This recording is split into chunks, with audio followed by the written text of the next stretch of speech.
চরণে আমার কোটি কোটি দণ্ডবধ প্রণিপাত।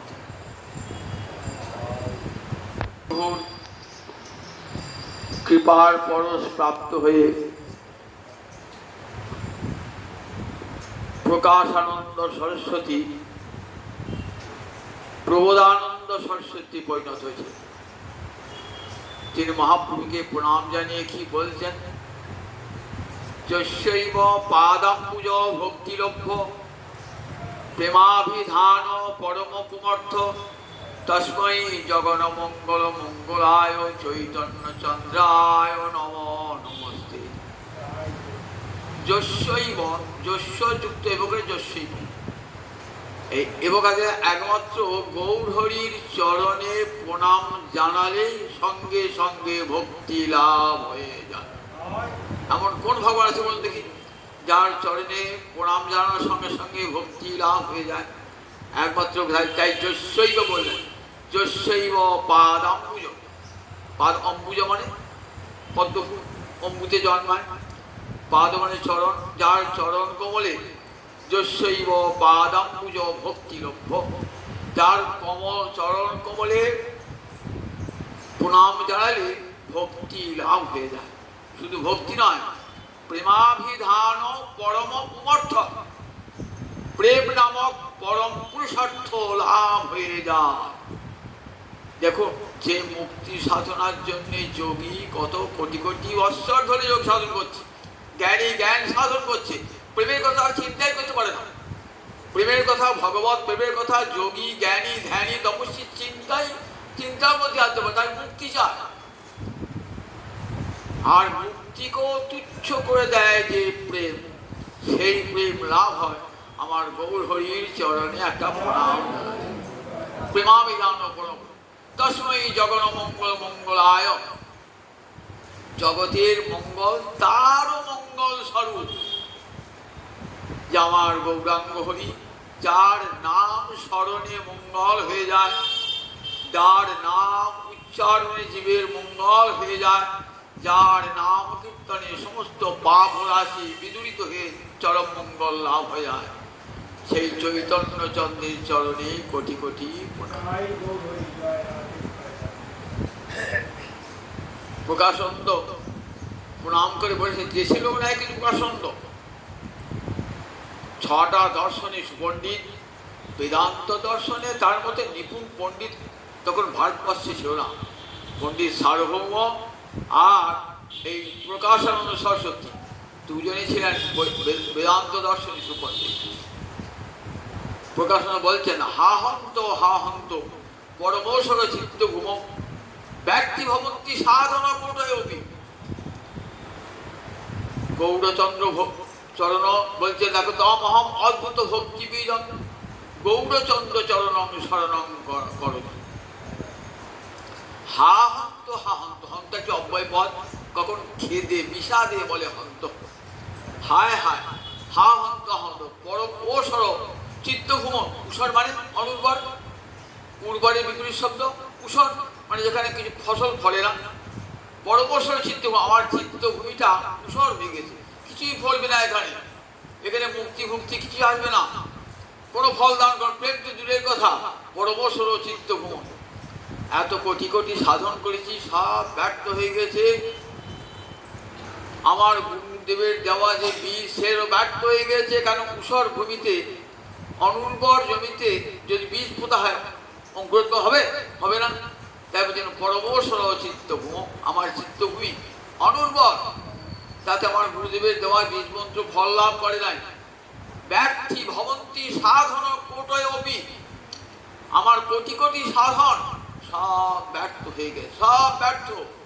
ও গৌরহরি তমহম অদ্ভুত ভক্তি বীজ, তোমার চরণ ভক্তির বীজ, উৎপত্তির স্থল, অদ্ভুত ভক্তি বীজ। যে চরণে একবার প্রণামে জানালি নত হলে কি হয়? প্রেমাভিধান পরম পুমর্থ, প্রেম নামক পরম পুরুষার্থ লাভ হয়। সেই গৌরহরি তোমার চরণে শরণ গ্রহণ করে সন্ন্যাস গ্রহণ করে মহাপ্রভু কোথায় গেলেন? অদ্বৈত ভবনে।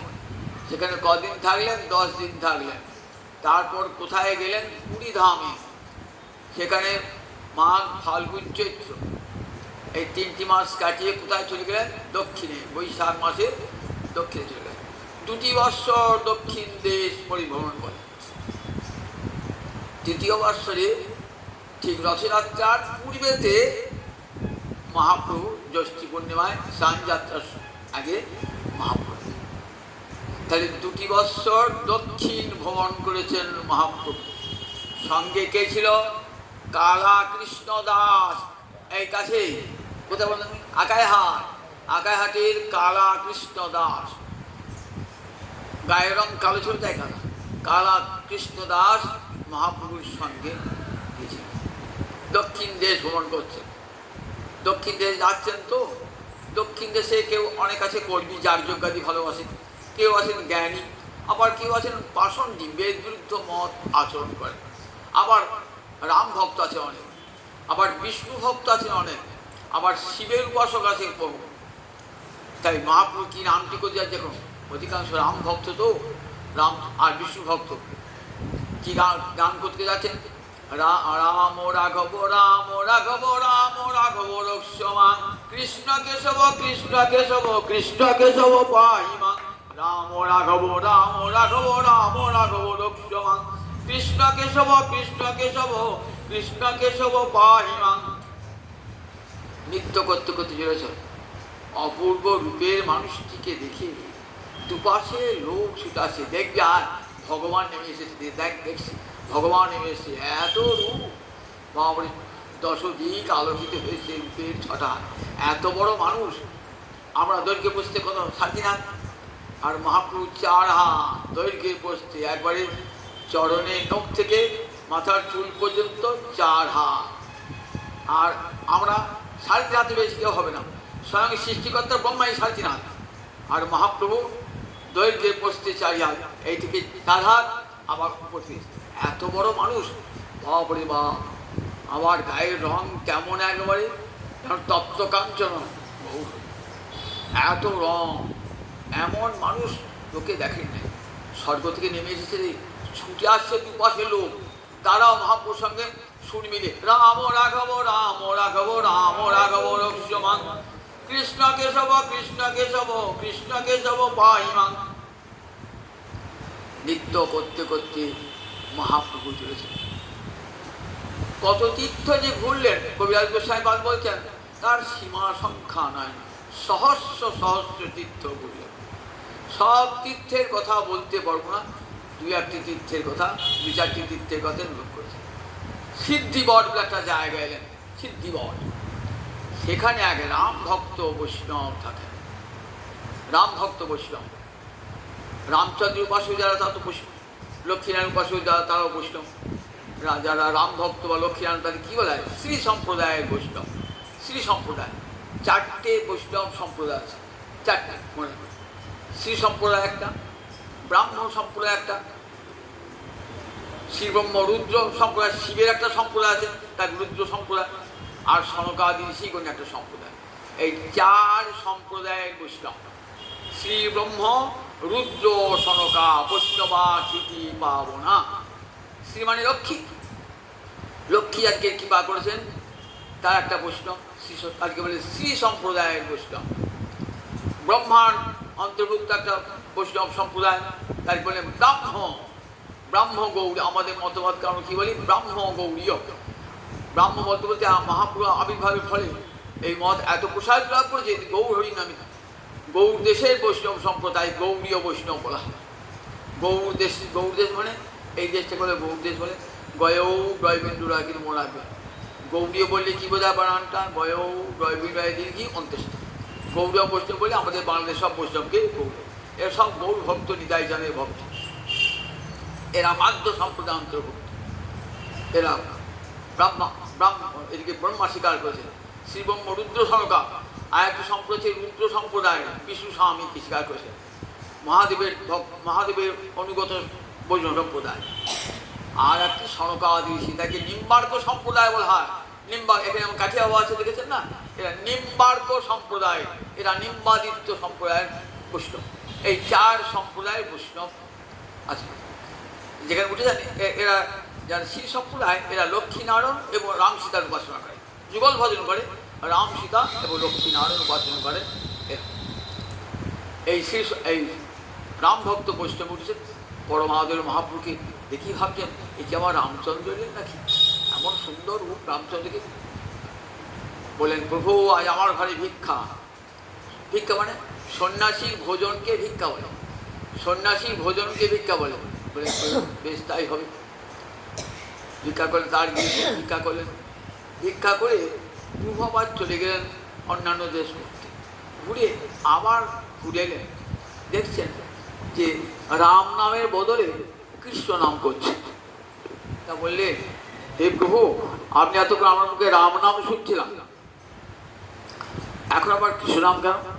তা বললে বাল্যকাল হতে রামচন্দ্র আমার উপাস্য, আমি রামচন্দ্র উপাস্য দেবতা রামচন্দ্রকে না নামই উচ্চারণ করি। তোমাকে দেখে আমার কি মনে হলো কৃষ্ণ নাম করতে ইচ্ছা হলো তোমাকে দেখে। তা বলছি তোমাকে দেখে আমার কৃষ্ণ নামের বাবা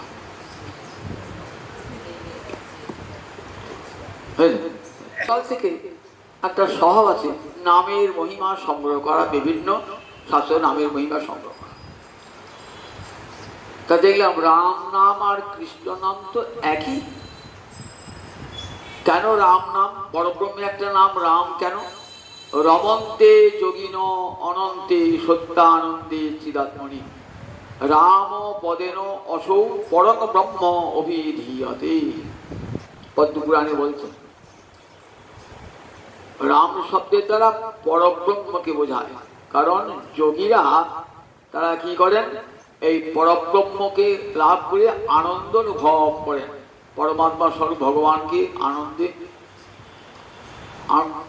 প্রাপ্ত হয়ে আনন্দ লাভ করেন। তাই ভগবানের একটা নাম রাম। এই রাম নাম কেমন? পদ্মপুরাণে পার্বতীকে মহাদেব বলছেন সহস্র নাম অভিতুল্যং রাম নাম বরাননে। বরাননে মানে সুন্দর মুখ যার, বরাননা সম্বোধনে বরাননে। পার্বতী মুখখানা সুন্দর তো, তাই মহাদেব বলছেন বরাননে সুন্দর মুখ যার।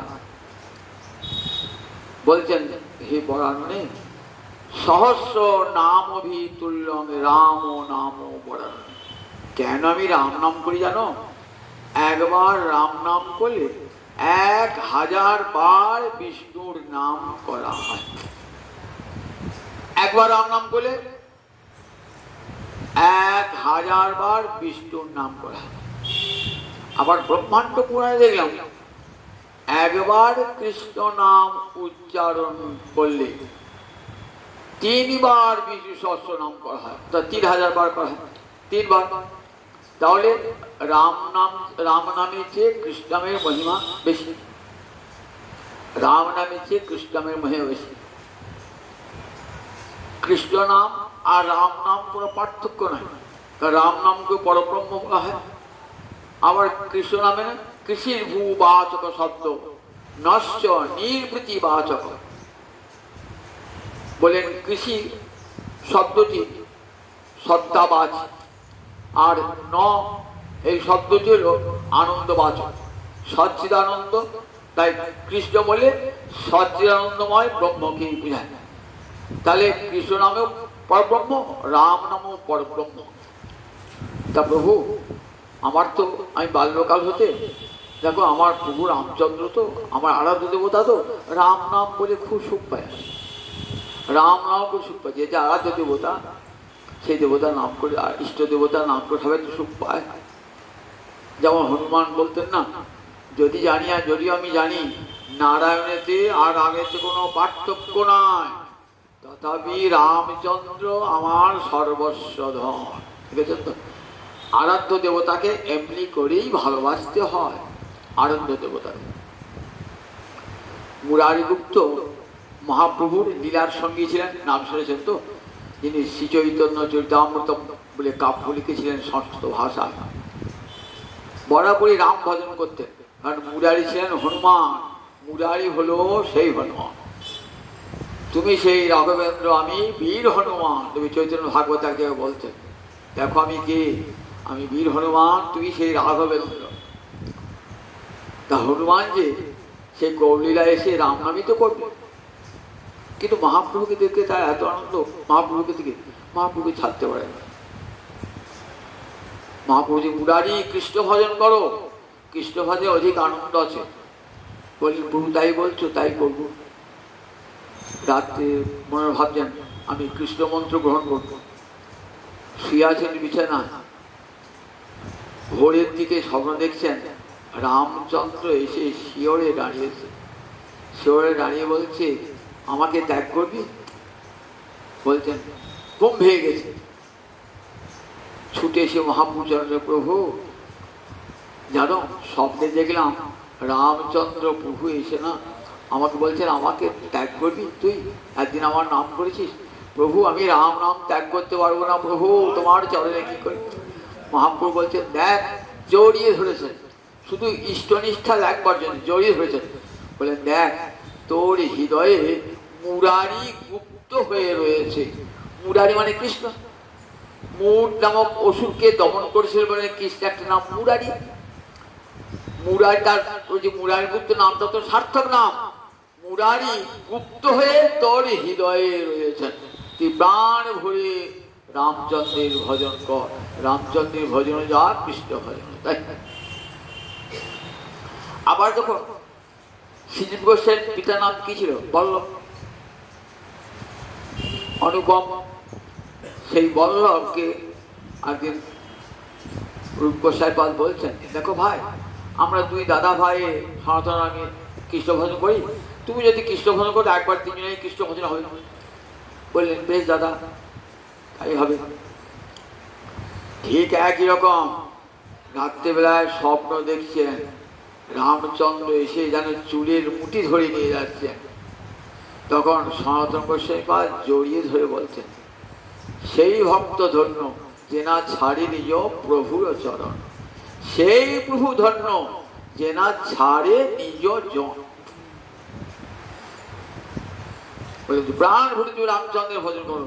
এটা শুধু জগৎকে গৌরলীলায় কত কত শিক্ষা, যে আপন আপন ইষ্টনিষ্ঠা যদি না থাকে না কোনোদিনই কৃষ্ণ সেবা প্রাপ্তি হয় না। ইষ্টনিষ্ঠা তা বলেন সেই থেকে আমি আমি তোমাকে দেখে আমার কৃষ্ণ নাম করতে ইচ্ছা হচ্ছে। মহাপ্রভু বলেন তুমি রাম নাম করো আর কৃষ্ণ নাম করো একই। বলতে বলতে মহাপ্রভু চলে গেলেন কোথায়? অন্যান্য তীর্থে। কত তীর্থ ঘুরলেন মহাপ্রভু।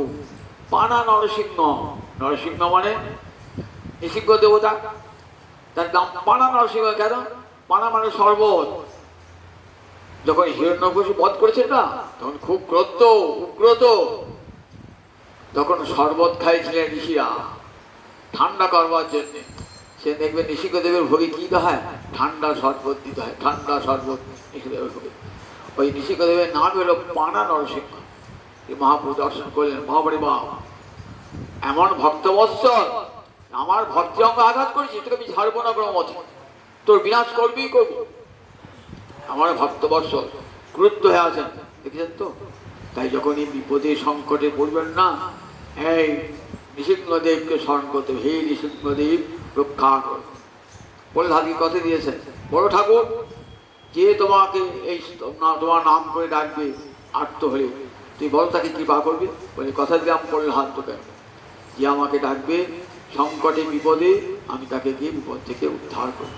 সেন গোস্বামী পাদ বলে হরিভক্তি বিলাসে বলেছেন, যখনই কোনো বিপদে পড়বেন সংকট পাবেন 21 বার জয় তু নৃসিংহদেব, জয় তু নৃসিংহদেব, জয় তু নৃসিংহদেব করে করগুনি করে 21 বার নাম করবেন আর মূর্তি নৃসিংহদেবের চরণ নাম করবেন। হরিভক্তি বিলাস গোস্বামী পাদ করেছে। এইবার মহাপ্রভু যেখানে গেলেন না সেখানে সব বৌদ্ধ প্রবল সব বৌদ্ধ সম্প্রদায় লোক। বৌদ্ধ সম্প্রদায় তো মহাপ্রভুকে এসো তর্কে এসো, দেখি তোমাদের সনাতন ধর্ম কেমন, আমাদের বৌদ্ধ ধর্ম কেমন। মহাপ্রভু বললেন, যদিও বৌদ্ধকে বলেছেন ওদের সঙ্গে সম্ভাষণ করাটা অপরাধ। শাস্ত্রে বলেছে, বৈদিক শাস্ত্র বলেছেন যে দেখো বৌদ্ধদের সঙ্গে সম্ভাষণ পর্যন্ত করবে না, কারণ বৌদ্ধরা নাস্তিক, ওরা পাষণ্ডিক। ওরা বেদ স্বীকার করে না। কাজে ভারতবর্ষে আর্য ঋষিরা আমরা কঠোরভাবে যে বেদানুশাসন মানে না, তার মুখ দর্শন নিষিদ্ধ। মহাপুদের যুক্তি খণ্ডন করতে ওদের ধারণা যে বৌদ্ধ ধর্ম সকলের উপরে। তখন ওদের যে প্রধান আচার্য বৌদ্ধদের, সেই প্রধান আচার্যকে নিয়ে এলেন, কত যুক্তি তর্ক করলেন। সব যুক্তি তর্ক করে বৌদ্ধাচার্য পরাজিত। মহাপুর যুক্তি দান করে 6টা দর্শন থেকে তুলে তুলে, রামায়ণ মহাভারত বেদ থেকে প্রমাণ তুলে তুলে দেখালেন যে তোমাদের মতবাদটা নিরর্থক, তোমাদের মতবাদের কোনো মূল্য নাই। পরাজিত হয়েছে তো, কিন্তু পরাজয় স্বীকার করবে না। পরাজয় করবেন, মহাপ্রভু ঠিক আছে তোমাকে বিষ্ণুর প্রসাদ খাওয়াচ্ছি, আমাদের আশ্রমে এসেছো, মহাপ্রসাদ খাচ্ছে। এই বলে অপবিত্র অন্ন এনে মহাপ্রভুকে দিয়েছে। বিষ্ণুর প্রসাদ নাই কিন্তু অপবিত্র অন্ন। যখন দিতে যাবেন না, একটা বড় বাজ পাখি, দেখেছেন তো বাজ পাখিগুলো কত বড় হয়, আর ঠোঁটগুলো কত লম্বা লম্বা হয়, একেবারে ওই অন্নের থালাটা নিয়ে ছোট করে ছুটেছে। যত অন্ন পড়লো সব বৌদ্ধদের মাথাতে, আর থালাটা পড়লে গিয়ে ওই বৌদ্ধাচার্য বৌদ্ধদের গুরু তার মাথায় পড়ল। পড়ার সঙ্গে সে মূর্ছিত, অজ্ঞান হয়ে গেছে, জ্ঞান হাতে মূর্তির মতো। তখন সমস্ত শিষ্যরা বলছেন আমার গুরুদেবকে বাঁচাও, তুমি সাক্ষাৎ কৃষ্ণ, গুরুদেবকে বাঁচাও। বলেন গুরুদেব বাঁচবে একমাত্র কৃষ্ণ নামে, গুরুদেবের কানে কৃষ্ণ নাম শোনাও। গুরুদেব কৃষ্ণ কৃষ্ণ হরি হরি বলো। গুরুদেব বেঁচে বললেন। এমনি করে মহাপ্রভু ঘূর্ণতীর্থ করতে করতে রঙ্গক্ষেত্রে এলেন। রঙ্গক্ষেত্রে কি আছে বলুন? কাবেরী নদী, কাবেরী আছে, এখানে রঙ্গনাথ আছে, তাই নাম হলো রঙ্গক্ষেত্র।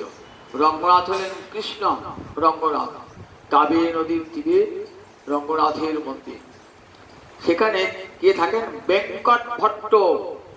এই বেঙ্কট ভট্ট একটা বড় বলি বুঝতে পারবেন, গোপাল ভট্ট যার ছেলে। 6 গোস্বামী, জয়রূপ সনাতন ভট্ট রঘুনাথ, শ্রীজীব গোপাল ভট্ট দাস রঘুনাথ। এই 6 গোসাইয়ের করি চরণ বন্দন, যাহা হইতে বিঘ্ননাশ অভীষ্ট পূরণ। এই যে গোপাল ভট্টটিকে ওই বেঙ্কট ভট্টের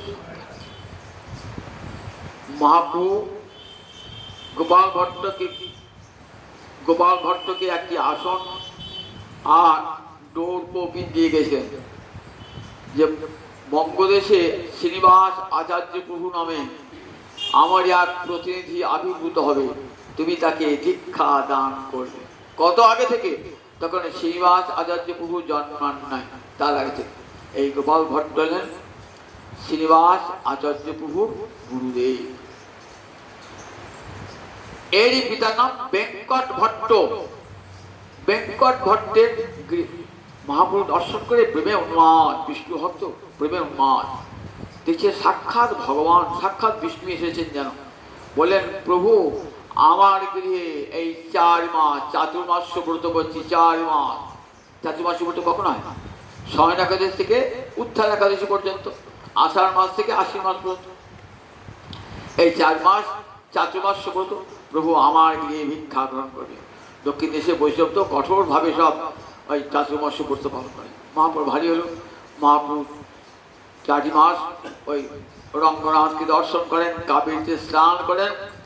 আর ওইখানে কত বৈষ্ণব এক একদিন এক একজন নিমন্ত্রণ করেন, এক একদিন এক একজনের গৃহে মহাপ্রভু ভিক্ষা গ্রহণ করেন। 4 মাসও হলো না, সব শেষ। অনেক বৈষ্ণব মহাপ্রভুকে আমন্ত্রণ করে পেলেন। একদিন মহাপ্রভু অবসর সময়ে বসে বসে কিছু কথা বলতে বলতে বেঙ্কট ভট্টের সঙ্গে রসিকতা করছে। বলছেন ভট্ট, তোমার আরাধ্যা দেবী লক্ষ্মী, তিনি তো পতিব্রতার শিরোমণি, তা তিনি কেন আমার শ্রীকৃষ্ণের সঙ্গ চান? আমার কৃষ্ণ তো গোয়ালা জাতিতে উচ্চারণ করে, আর বৈকুণ্ঠেশ্বরী কেন গোবিন্দের সঙ্গ লাভ করতে চায়? পতিব্রতা তো পতিব্রতা শিরোমণি, যাহে কহে বেদবাণী, আকর্ষয়ে সেই লক্ষ্মীগণ। আমার গোবিন্দের বংশীধ্বনিতে পতিব্রতা শিরোমণি, পতিব্রতা শিরোমণি যারে কহে বেদবাণী, বেদ যাকে বলেছেন পতিব্রতা শিরোমণি লক্ষ্মীকে আকর্ষণে সেই লক্ষ্মীগণ, সেই লক্ষ্মীগণকে আকর্ষণ করে নিয়ে আসেন। তা বলছে দেখো নারায়ণ আর কৃষ্ণ তো একই ঠাকুর, নারায়ণ আর কৃষ্ণ একই। কৃষ্ণের লীলা মাধুর্য আছে, নারায়ণের নাই। কৃষ্ণের 64 গুণ, নারায়ণের 60 গুণ। 4টে মাধুর্য গোবিন্দ আছে, নারায়ণে নাই। 4টে মাধুর্য কি কি? রূপ মাধুর্য, বেণু মাধুর্য, লীলা মাধুর্য, প্রেম মাধুর্য। মনে থাকবে 4টে মাধুর্য। এটা নারায়ণের নাই, কৃষ্ণের আছে। নারায়ণ আর কৃষ্ণ একই, কিন্তু নারায়ণের হাতে বাঁশি আছে, নারায়ণ গরু চড়ান, নারায়ণ লক্ষ্মীর সঙ্গে প্রেম করে না গোবিন্দের মতো, কিছুই নাই। এরও নীলা নাই, এরও রাস করেছে নাই, তাকে কেউ বন্ধন করেছে, মাঝসের মতো বন্ধন করেছে কেউ করেন নাই, তিনি পাহাড় তুলেছেন তোলেন নাই। কাজে এই লীলা মাধুর্য নারায়ণের নাই। নারায়ণ আর কৃষ্ণ একই স্বরূপ বটে, কিন্তু কৃষ্ণের রসেন উৎকৃষ্টতে কৃষ্ণ, রসের দ্বারা কৃষ্ণ নারায়ণের চেয়ে উঠতে, নারায়ণের চেয়ে উঠতে। তা বলছেন দেখো কিন্তু লক্ষ্মী তো রাস ও রসরঙ্গী গোবিন্দকে পান নাই। শাস্ত্রে বলেছে যে লক্ষ্মী কি করেছেন? যদবাঞ্ছা শিলনা চরত্তপ বিহায় কামান সুচিরং তৎপ্রদা। বৈকুণ্ঠেশ্বরী লক্ষ্মী বৈকুণ্ঠের ঐশ্বর্য পরিত্যাগ করে বিহায়, বৈকুণ্ঠ ঐশ্বর্য মানে যে ঐশ্বর্য নয়, আমাদের ঐশ্বর্য আজ আছে কাল থাকবে না, কিন্তু বৈকুণ্ঠ ঐশ্বর্য চিরকাল থাকবে। বিহায় কামান, সমস্ত কাম্য বস্তু বৈকুণ্ঠে পরিত্যাগ করে কোথায় এসে আচরণ তপ, কোথায় এসে তপস্যা করলেন? বৃন্দাবনের বিল্লবন। আজ যদি বৃন্দাবন যান দেখবেন বিল্লবন আছে, সেখানে লক্ষ্মী দেবী তপস্যা করছে। কেন তপস্যা করছেন? ওই গোপজাতি কৃষ্ণকে স্বামী রূপে পাওয়ার জন্যে, তার সঙ্গ লাভ সান্নিধ্য লাভ করবার জন্যে। তার লক্ষ্মী তো পান নাই। শ্রীমদ্ ভাগবত পুরাণ বলেছেন দেখো গোপীরা গোবিন্দের যে প্রসাদ লাভ করেছেন, স্বয়ং লক্ষ্মী সেই প্রসাদ লাভ করতে পারেন না। উদ্ধব বলছেন, উদ্ধব যখন বৃন্দাবন থেকে চলে আসছেন না, তখন গোপীদের চরণে প্রণাম জানাচ্ছেন, তো তা গোপীদের একটা পরিচয় আপনার তুলে ধরলেন। আচ্ছা উদ্ধব, তুমি হলে ক্ষত্রিয়, আমরা গোয়ালিনী, ওদের চরণে প্রণাম করছো কেন? তুমি ব্রাহ্মণকে প্রণাম করবে, ক্ষত্রিয় তোমার চেয়ে উচিত ব্রাহ্মণকে, তোমার চেয়ে নিচু তো, তার গোয়ালিনী করে প্রণাম করছে কেন? তখন উদ্ধব বলছে যে দেখো স্বয়ং লক্ষ্মী পর্যন্ত এই প্রসাদ অনুগ্রহ পাঠায়। নায়ং শ্রীরঙ্গ নিতান্তরতে সর্যসিতাং প্রসাদ নলির গন্ধ রুচাং কুতো অন্যা। নায়ং শ্রীয় অঙ্গ নিতান্তরতে প্রসাদ সর্যসিতাং নলির গন্ধ রুচাং কুতো অন্য। রাসোৎসবস্য ভুজদণ্ড গৃহীত কণ্ঠ লব্ধা শীষা। বলছেন দেখো রাসোৎসবে যখন রাস হচ্ছে না, রাসরসে গোবিন্দ ভেসে যাচ্ছে।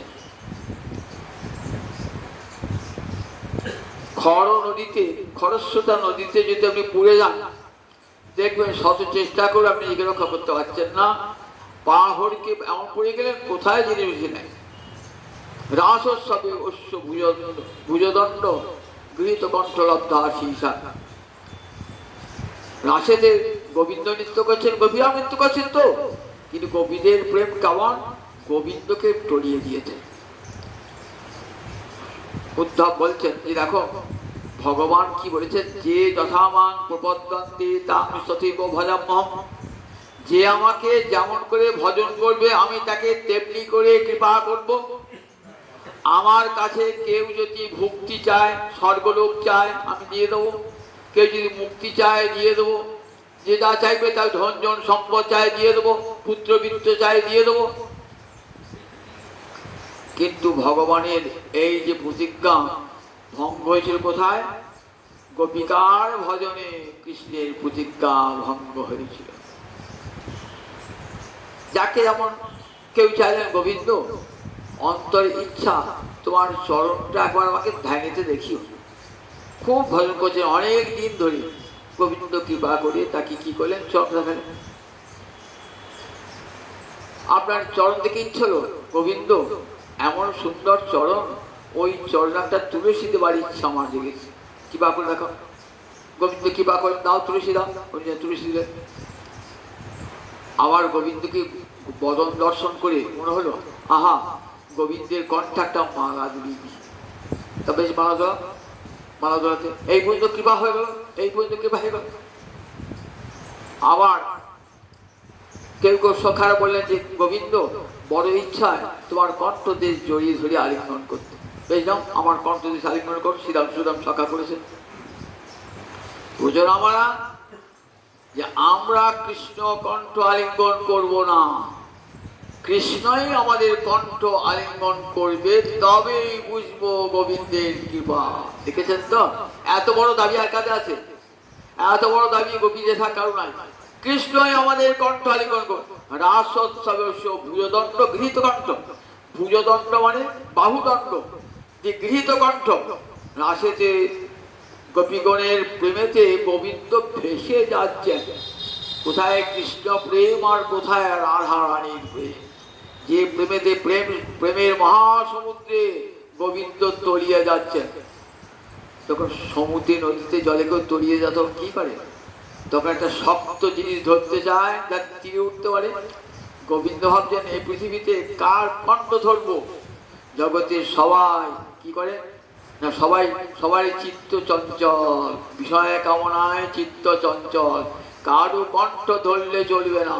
জগতে সবাই বিষয়ে চায়, বিষয় কামনায় চিত্ত অশান্ত চঞ্চল, স্থির নয়। আমি নদীতে বলি চঞ্চল বসে ধরবেন নাকি? আর পুরো বটগাছ শিকড় ধরবেন, সব ধরবেন তো? তবে তাকে জগতে কাকে ধরবো? ভরে যাচ্ছে কাকে ধরবো? সবার চিত্ত চঞ্চল, আপন আপন সুখ বাসনায় কামনা বাসনা চিত্ত চঞ্চল। একমাত্র গোপীদের চিত্ত অচঞ্চল, স্থির গোবিন্দের চরণে। তাই কাকে আলিঙ্গন করলেন? গোপীকণ্ঠ আলিঙ্গন করলেন।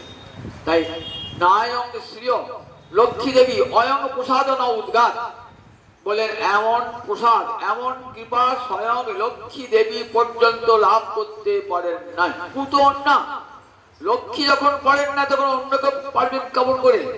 স্বয়ং লক্ষ্মী পারেন নাই, কিন্তু ব্রজগোপীগণ সেই প্রসাদ লাভ করেছে। তাহলে লক্ষ্মী পেল, গোপীরা পেল, লক্ষ্মী পেল না কেন? আবার শ্রুতিমন্ত্রের অধিষ্ঠাত্রী দেবতারা তারাও চেয়েছিলেন যে গোবিন্দ রাসাবিলাসী গোবিন্দের সঙ্গ লাভ করতে, রাসবিলাসী গোবিন্দের সঙ্গ লাভ করতে তারাও চেয়েছিলেন। শ্রুতিমন্ত্রের বেদ মন্ত্রে, শ্রুতি মানে বেদ, বেদ মন্ত্রের অধিষ্ঠাত্রী দেবতারা ইন্দ্রচন্দ্র বরুণ আদি কত আছেন শ্রুতিমন্ত্রের অধিষ্ঠাত্রী দেবতা, তারাও ধ্যানে গোবিন্দ রূপ দর্শন করে গোপীদের মতো হওয়ার বাসনা করেছে। মহাপ্রভু যে শ্রুতি পায়, লক্ষ্মী না পায়, ইহার কারণ শ্রুতিমন্ত্রের অধিষ্ঠাত্রী দেবতারা গোবিন্দের প্রসাদ লাভ করল, আর ঋষিরা গোবিন্দের দণ্ডকারণ্যে ঋষিরা গোবিন্দের কৃপা লাভ করলো। লক্ষ্মী পেল না কেন? শ্রুতি পায়, লক্ষ্মী না পায়, কি ইহার কারণ? তেমন দেখো প্রভু, আমি ক্ষুদ্র জীব, আমি কারো তো বলতে পারি, পুরো অত শাস্ত্র জ্ঞান আমার নাই। তখন মহাপ্রভু বলছেন, দেখো ভট্ট, গোপী লক্ষ্মী একই, গোপীও যা লক্ষ্মীও তাই। লক্ষ্মী গোপী মূর্তি ধারণ করে, গোপীর দাঁড়িয়ে লক্ষ্মী আস্বাদন করছে। তুমি জানো কেন লক্ষ্মী বিল্লবনে আজও তপস্যা করছেন? রাসবিলাসী গোবিন্দে, রাসবিহারী গোবিন্দকে পান নাই কেন জানো? এই যে গোবিন্দ না, এই গোবিন্দ নায়ং সুখাপি ভগবান দেহিরাং গোপিকা সুত, গোপিকা সুত নন্দনন্দন যশোরানন্দন যে গোবিন্দ না অয়ং সুখাব, ন অয়ং সুখাব, ইনি সুখলভ্য নন। কাদের নন?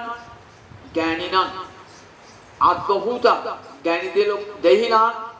যারা যাদের দেহ আত্মা পৃথক জ্ঞান নাই তারা কোনোদিন পান না। যারা দেহকে সর্বস্ব বলে ভাবেন তার তো কোনো ভগবানই পান না। দেহি নন, জ্ঞানী নন, জ্ঞানীরাও পান না। আবার যারা আত্মারা তারাও পান না। এই গোবিন্দ কাদের লভ্য বলে? একমাত্র ব্রজবাসীদেরই লভ্য, ব্রজবাসীদের লভ্য। এই গোবিন্দ একমাত্র ব্রজবাসীর লভ্য। কারণ ব্রজবাসীরা তাকে কেমন করে ভজন করে? তারা গোবিন্দ বলে ভজন করে না, কৃষ্ণকে ঈশ্বর নাহি জানে ব্রজজন। কৃষ্ণকে তারা ঈশ্বর বলে জানে না। মোর পুত্র, মোর সখা, মোর প্রাণপতি। কৃষ্ণ আমাদের সখা, কৃষ্ণ আমাদের প্রাণকান্ত, কৃষ্ণ আমার পুত্র। এই জ্ঞানে বৃন্দাবনে, বৃন্দাবনে ঐশ্বর্য জ্ঞান নাই। ঐশ্বর্য থাকলেও সেখানে মাধুর্য প্রধান। মনে করে এক ভদ্রকে দুই পত্নী আছে, তো এক পত্নীকে দেখতে পারে না স্বামী, সে কি করে? সেই প্রতিপুরুষা তো লুকিয়ে লুকিয়ে সেবা করে, আর এক পত্নীকে খুব ভালোবাসে, সামনে সেবা করে। বৃন্দাবনে মাধুর্য, গোবিন্দ ভালোবাসেন তো সামনে এসে সেবা করছে। আর ঐশ্বর্য, সে বলছে স্বামী সেবা ছাড়বো কেন? সে লুকিয়ে লুকিয়ে এসে সেবা করে, লুকিয়ে লুকিয়ে সেবা করে।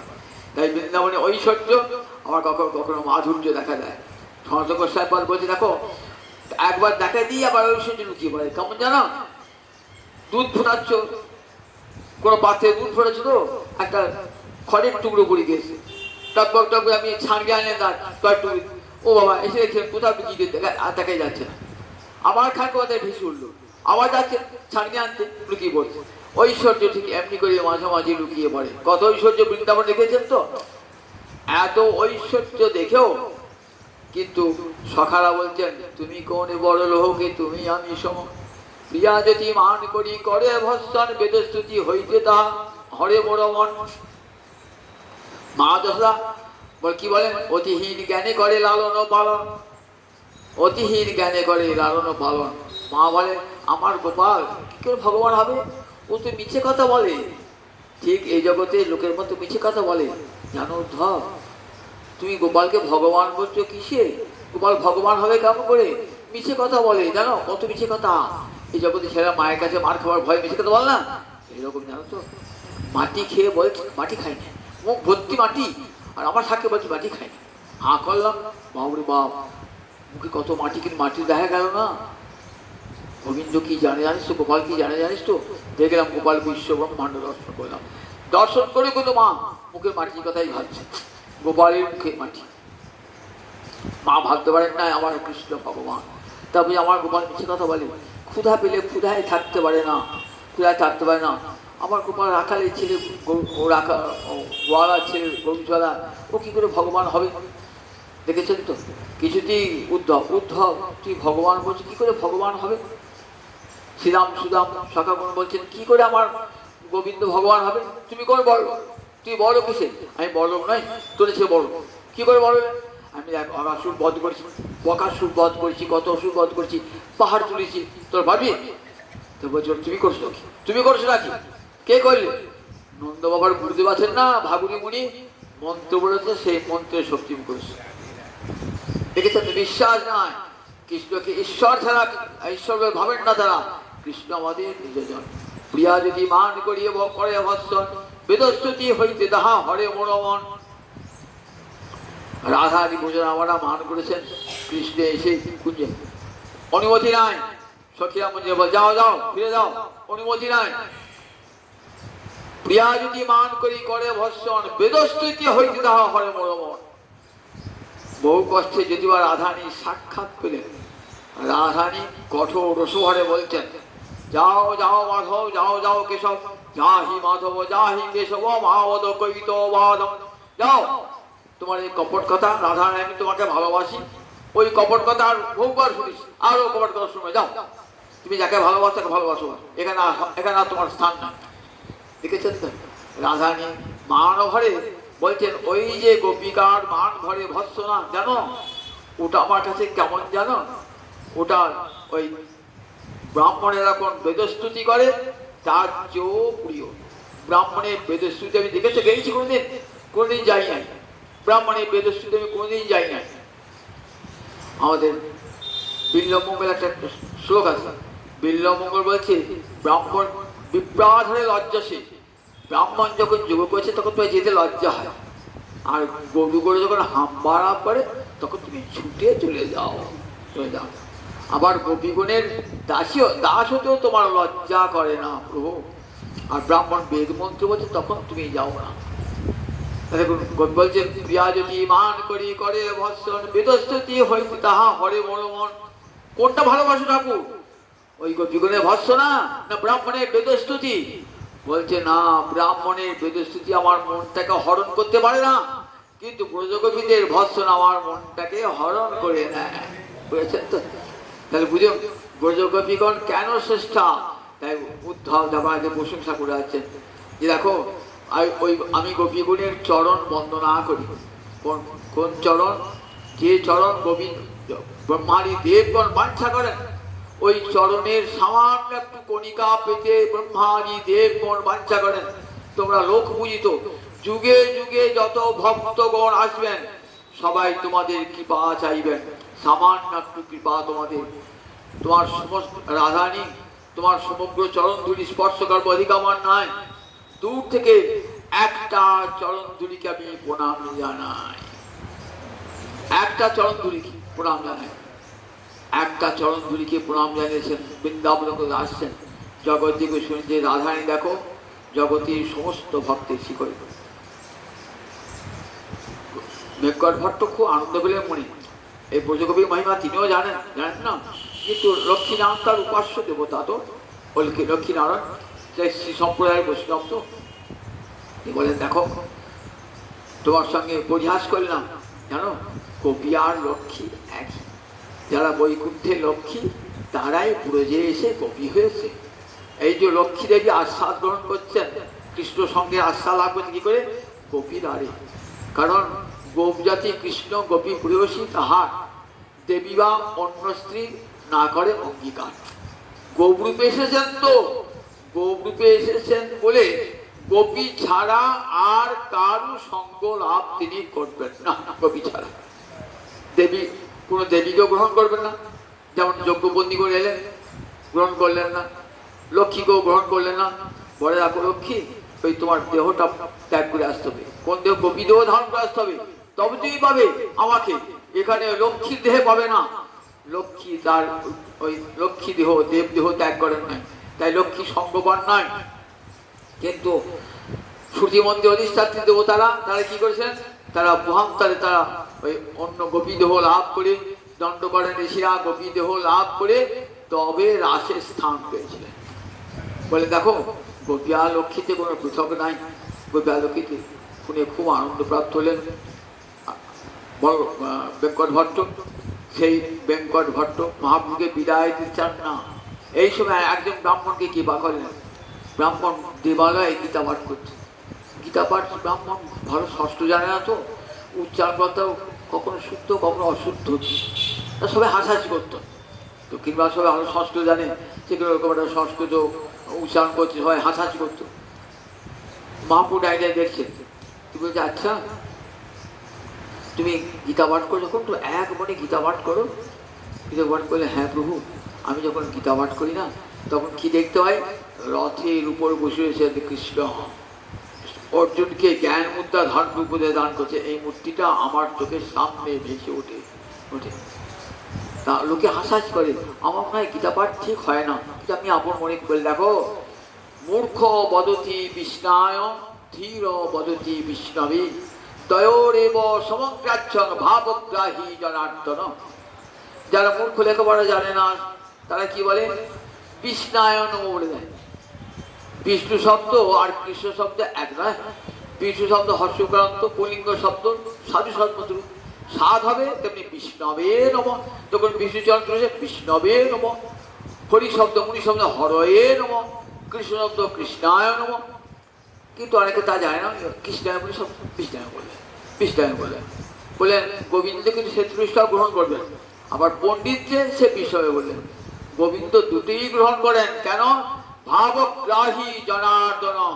গোবিন্দ দেখেন অন্তরের ভক্তিটা, কে সুন্দর উচ্চারণ করলো, কে উচ্চারণ করে গোবিন্দ দেখে না, গোবিন্দ অন্তরে ভাবটাই গ্রহণ করেন।